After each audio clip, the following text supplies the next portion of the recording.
আজকের গল্প মনের হদিশ। শোন তমা, শোন। যাস না মা, আমার কথা শোন। না মা, শুনবো না।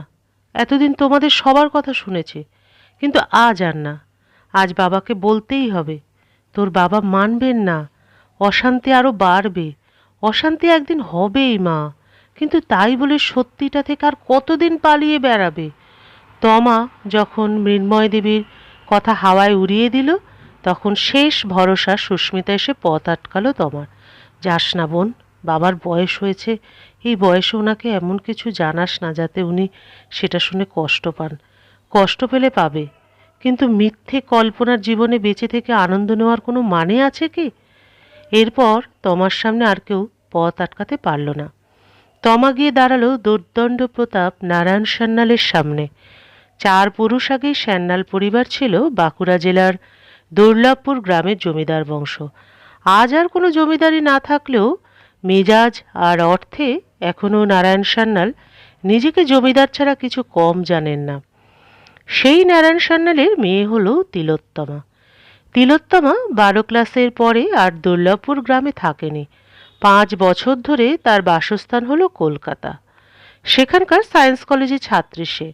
দুর্লভপুর গ্রামের বাড়িতে নারায়ণ সান্যাল, তার স্ত্রী মৃন্ময় সান্যাল, পুত্রবধূ সুস্মিতা সান্যাল আর জনাতিনেক সবসময়ের জন্য কাজের লোক থাকেন। নারায়ণবাবুর 2 সন্তান, ছেলে অলোকেন্দু ও মেয়ে তিলোত্তমা। দুজনেই আপন ইচ্ছেতে বাড়ির বাইরে রয়েছে বহুদিন। নারায়ণবাবুর বয়স হলো, তার মেজাজে এখনো পূর্ণ বসন্তের ছোঁয়া আছে। বাবুকে প্রণাম করে স্মিতস্বরে বলল, তোমার সাথে কিছু কথা আছে বাবা। কখন এলি তুই? এই তো কিছুক্ষণ হলো। তা বেশ ভালো, তাহলে হাত মুখ ধুয়ে খেয়ে দিয়ে বিশ্রাম কর, পরে কথা বলবো। না বাবা, আমার কথাটা জরুরি। বেশ তো, দুপুরে খাবার টেবিলে বলিস। না বাবা, কথাটা এখনই বলতে হবে আমাকে। বেশ, বল, কি বলতে চাস তুই? তুমি দিদিভাইয়ের বিয়ে নিয়ে কিছু ভাবলে কি? তমা, স্তব্ধ হও। তুমি বোধহয় জানো না তুমি কি বলছো। আমি জানি বাবা, তুমিও জানো আমি কিছু ভুল বলছি না, তবে কেন দিদিভাইকে এভাবে কষ্ট দিচ্ছ তুমি? আমি তোমার দিদিভাইকে কষ্ট দিচ্ছি এ কথা মিতা নিজে তোমায় বলেছে? দিদিভাই কখনো নিজের জন্য কিছু বলেছে কাউকে যে আজও বলবে? আমি বলছি, দিদিভাইকে তুমি বিয়ে দাও। ওর একজন জীবনসঙ্গী দরকার, যাকে ভালোবেসে ঘর বেঁধে দিদিভাই ভালোভাবে বাঁচতে পারবে। না, সেটা হয় না। আর কে বলল যে মিতা ভালোভাবে বেঁচে নেই? আমি মিতার সাথে নিজে কথা বলেছি, ও তো কোনোদিন বলেনি যে ও খারাপ আছে। আর ও খারাপ থাকবেই বা কেন? ওর কিসের অভাব রেখেছে আমি? তুমি ওর জীবনের প্রয়োজন মেটাচ্ছ বাবা, ওর জীবনের চাহিদা নয়। আর কতদিন বাবা মিথ্যে ভালোবাসার মায়াজালে ওকে বেঁধে রেখে দেবে? তোর সাথে আর এ বিষয়ে কোনো কথা বলতে চাই না আমি। কেন বলতে চাও না? দিদিভাই পরের মেয়ে বলে? তমা! নারায়ণবাবু চিৎকার করে তমাকে থামিয়ে দিতে চান। এমন সময় লক্ষ্য করেন ঘরের এক কোণে মৃন্ময় দেবী আর সুস্মিতা এসে দাঁড়িয়ে রয়েছে। সুস্মিতাকে দেখে নারায়ণবাবু শিশুর মতো বলে ওঠেন, দেখছিস স্মিতা, তমা কি বলছে? আমি নাকি তোকে পরের মেয়ে ভাবি।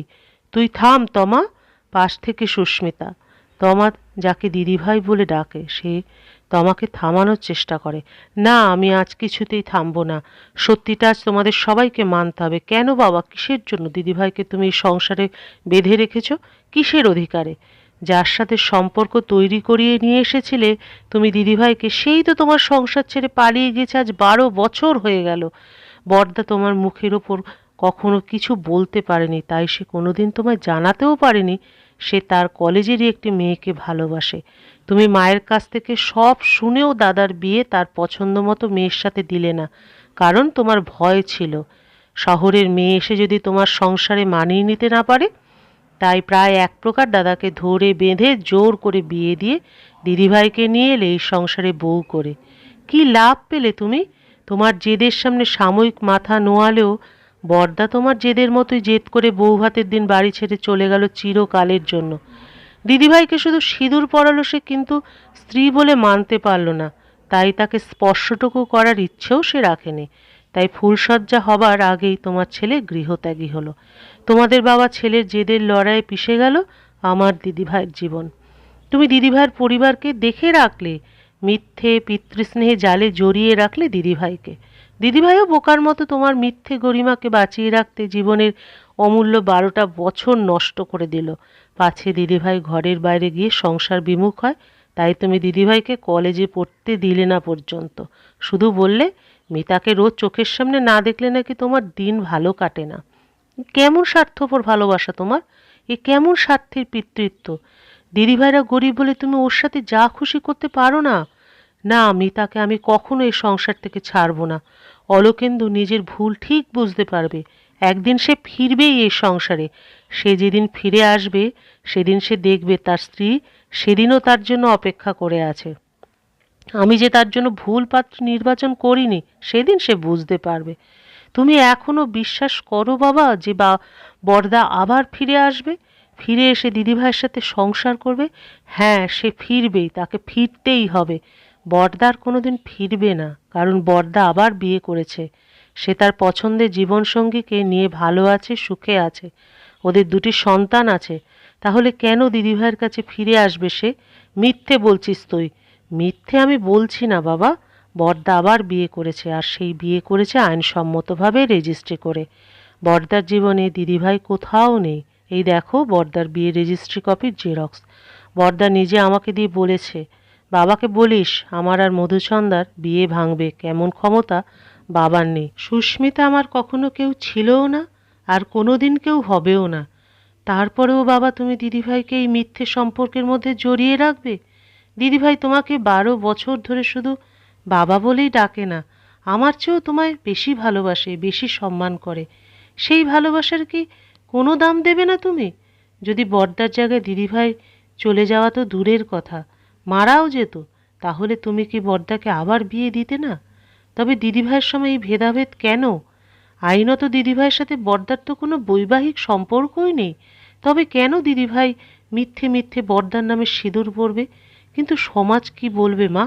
সমাজ তোমার মিতার জীবনের কষ্ট ভাগ করে নিতে এসেছে কখনো, যে আজ তার সুখের হিসেব নিতে আসবে? তুমি যেদিন দিদিভাইকে এ বাড়িতে আটকে রাখলে এ বাড়ির বউ করে, সেদিন আমি খুব ছোট ছিলাম, তোমার সামনে দাঁড়িয়ে প্রতিবাদ করতে পারিনি, তাই নিজের মতো করে প্রতিবাদ করে কোনোদিন বৌদি বলিনি তোমার কুমারী পুত্রবধূকে। সে চিরদিন আমার দিদিভাই হয়ে থেকে গেছে। সত্যি বড় স্বার্থপর হয়ে গিয়েছিলাম আমি। মিথ্যে মোহে নিজেও জড়িয়েছিলাম, তোকেও জড়িয়ে রেখেছিলাম। আমার কাছে আয় মিতা। তোর এই বুড়ো বাবাকে ক্ষমা করতে পারবি কি মা কোনো দিন? এভাবে বলো না বাবা। তোমাকে আমি নিজের বাবার চেয়ে কোনো দিন কিছু কম ভাবিনি। বল মা, তুই কি চাস আমার কাছে? দিদিভাইয়ের মনের হদিশ আমি পেয়েছি বাবা। আমাদের রঞ্জনদা দিদিভাইকে প্রথম থেকেই পছন্দ করে। দিদিভাইয়েরও খুব খারাপ লাগে না রঞ্জনদাকে। রঞ্জনদা যখন আমাকে পড়াতে আসতো আমি দেখেছি রঞ্জনদার চোখে দিদির প্রতি নিঃস্বার্থ ভালো লাগা, যাকে কোনোদিন রঞ্জনদা ভালোবাসার নাম দেননি। পাছে দিদিভাইয়ের কোনো অসম্মান হয়।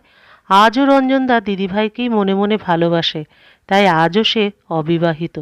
তুমি ওদের 4 হাত এক করে দিয়ে সমাজকে দেখাও তোমার চোখে ছেলে মেয়ে সবাই সমান। গ্রামের জমিদারের মতোই তুমি সুবিচার করো বাবা, সেখানে স্বার্থপরতা দেখিও না। তুই ঠিকই বলেছিস তমা, আমি অলোকেন্দুকে ত্যায্য পুত্র করব, আর মিতাকে আইনত মেয়ে হিসেবে গ্রহণ করব। তারপর তোর দিদিভাইকে কন্যাদান করব রঞ্জনের কাছে। নারায়ণবাবুর কথা শুনে তিলোত্তমা জড়িয়ে ধরে তার কোনোদিন বৌদি না হওয়া আদরের দিদিভাইকে।